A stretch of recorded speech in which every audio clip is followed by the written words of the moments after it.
এবার টিএমসির লোকজন ওই আমাকে 2 বছর হয়রানি করলো, করার পরে 2011-য় টিএমসির মানে গঠন পঠনটা খুব হাই হলো, হওয়ার পরে আমাকে লাথি মেরে ফেলে দিল। কিন্তু কেন হাইকোর্ট থেকে জিতে যাওয়া প্রার্থীকে চাকরি দেওয়া হলো না, এটা কে বিচার করবে?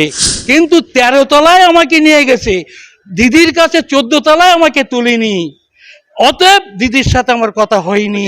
কিন্তু এইভাবে মানুষকে হয়রান করে। হাইকোর্টে আমার 14 লাখ টাকা বেরিয়ে গেছে এই চাকরির পেছনে। আমি একাই এই কেসটা করেছি বলে তাতে মানে সবারই রাগ যে একাও লড়াই চালাচ্ছে। শুধু দর্শক কিন্তু আপনারা দেখছেন একে নিউজ বাংলা। আমরা এই মুহূর্তে উপস্থিত হচ্ছি কলকাতা হাইকোর্টে। সরকার বিরোধী যারা আইএসএফ, বিজেপি, সিপিএম এরাই সরকার বিরোধী কথা বলতো, আজকে দেখতে পাচ্ছি যে সাধারণ মানুষ তারাও এগিয়ে এসছে, তারাও সরকার বিরোধী কথা বলছেন। এই আমার সামনে একজন দাঁড়িয়ে আছে ভদ্রলোক, দেগঙ্গা থেকে এসছেন।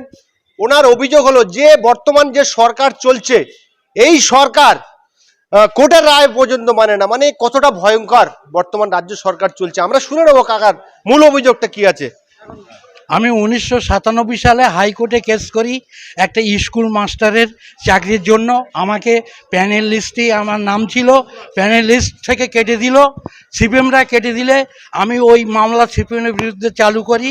তখন চালু করার পরে মানে আমি মামলা 2008 সালে জিতে আসলি ওরা চাকরি দেবে নির্ণয় করলো।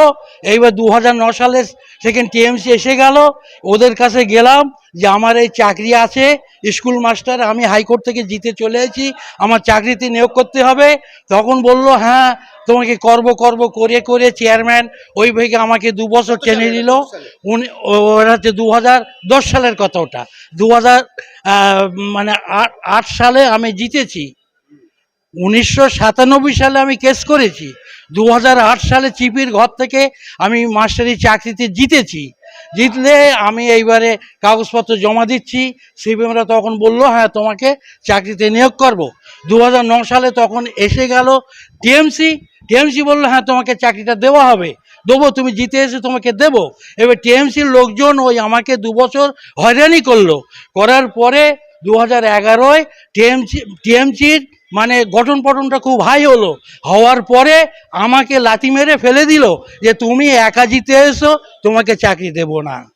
হ্যাঁ, তোমাকে চাকরি দিতে গেলে পেছনে আমার 6-7 কোটি টাকা তোমাকে দিতে হবে, সেই জন্য তোমাকে চাকরি দিতে পারছি না। কে বললেন এটা?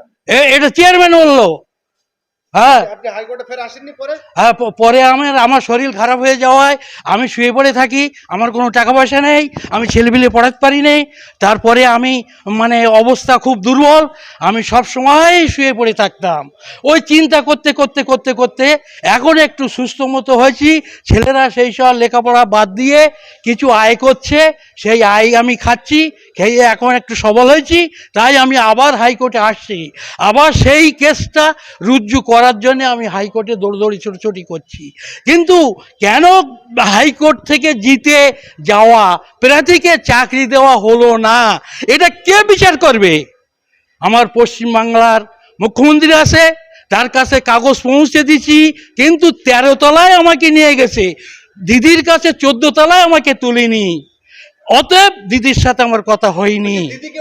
হ্যাঁ, এইবারে ওরা বলল দিদির সাথে তুমি কথা বলতে পারবে না, তোমার 13 তলা পর্যন্ত ও অধিকার, তুমি 14 তলায় উঠতে পারবে না, 14 তলায় উঠলে তো তুমি চাকরিটা পেয়ে যাবে, অতএব 14 তলায় তোমাকে তুলব না। এই পরিস্থিতির ভেতরে আমরা জীবনযাপন করছি। আমার ছেলেপিলে সেইভাবে আমি শিক্ষা দিতে পারিনি। যদি আমার চাকরি হতো, আমার ছেলেমেয়েরা হাই পদে লিপ্ত হয়ে যেত। আমার নাম মোহাম্মদ খতিব আলী, দেওঘর থানা, হ্যাঁ, উত্তর চব্বিশ পরগনা জেলা আমার। কিন্তু এইভাবে মানুষকে হয়রান করে।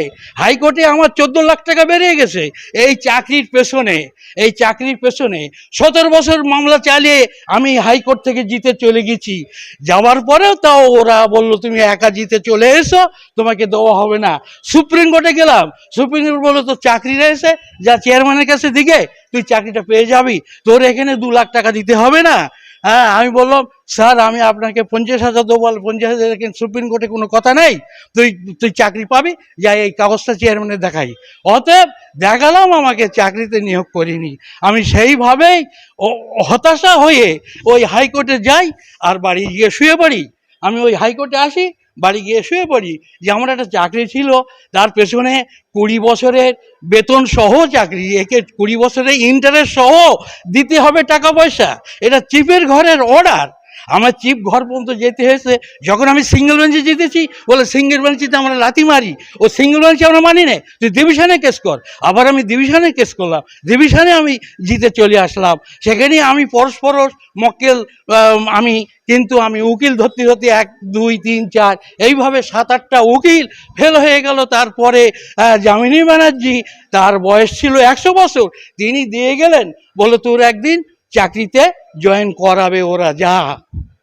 এই তাও ওরা দিল না। হ্যাঁ হ্যাঁ হ্যাঁ হ্যাঁ, এখানে এই পরিস্থিতির ভেতরে আমি এখন আছি। আমি ছেলেপিলে সেইভাবে শিক্ষাটা দিতে পারিনি, তাই বলেই আমি আবার আসছি ওই চাকরিটার ভেতরে আবার একটা কেস শুরু করব বলে। ওই চাকরিটার কেস আবার ফের শুরু করব বলে, হ্যাঁ, ফের আবার শুরু করে দেবো। আমাদের ওখানে এমএলএ নুরুল হাজি। এই যে আপনারা দেখতে পাচ্ছেন যে মানে যে শিক্ষামন্ত্রী জেলে, হ্যাঁ হ্যাঁ, টাকা নেওয়ার অভিযোগের জেলে, আর বিভিন্ন চাকরি ধর্ণতলায় পরিণত হয়েছে, ধর্ণতলায় পরিবর্তন হয়েছে, সেই জায়গায় আপনি একা কুন্ত হয়ে লড়াই করে যাচ্ছেন। হ্যাঁ, আমি একাই এই কেসটা করেছি বলে তাতে মানে সবারই রাগ, যে একাও লড়াই চালাচ্ছে। রাগ হচ্ছে মানে পার্টির যেসব যারা মানে স্টেটের ওপর বেশি, স্টেট আমার ওপর বেশি রাগ, তুমি একা একা মামলা চালাচ্ছ কেন? লাস্টে টিএমসি, নাম বলবো বলছি, টিএমসি থেকে যারা দাঁড়ায় মানে সরকারি উকিল যারা, হ্যাঁ, আমার বিরুদ্ধে আমার উকিল দাঁড়ায়, মানে টিএমসির বিরুদ্ধে টিএমসির উকিল দাঁড়ায়। যখন সিপিএম ছিল তখন সিপিএমের মানে সিপিএমের উকিল দাঁড়াতো, আমার লয়ার আমার হয়ে দাঁড়াতো। এইভাবে ফাইট করি করি করি করি করি করে আমি 17 বছর পরে আমি জিতে চলে এসেছি। আমার চাকরি, বাড়ি দেওঙ্গা থানা সাতাতিয়া গ্রাম, নাম মোহাম্মদ খতিব আলী। এইটা যেন ওপর পর্যন্ত পৌঁছে দেওয়া হয় যে এর বিচারটা কি হবে। এইরকম একটা ফ্যামিলিকে ধ্বংস করে দেওয়া হলো, তার বিচারটা কি হবে? তাহলে আমার পরিবর্তে আমাকে যে টাকা পয়সা আছে সেটা দেওয়া হোক, আর আমার পরিবর্তে আমার ছেলেকে একটা চাকরি দেওয়া হোক।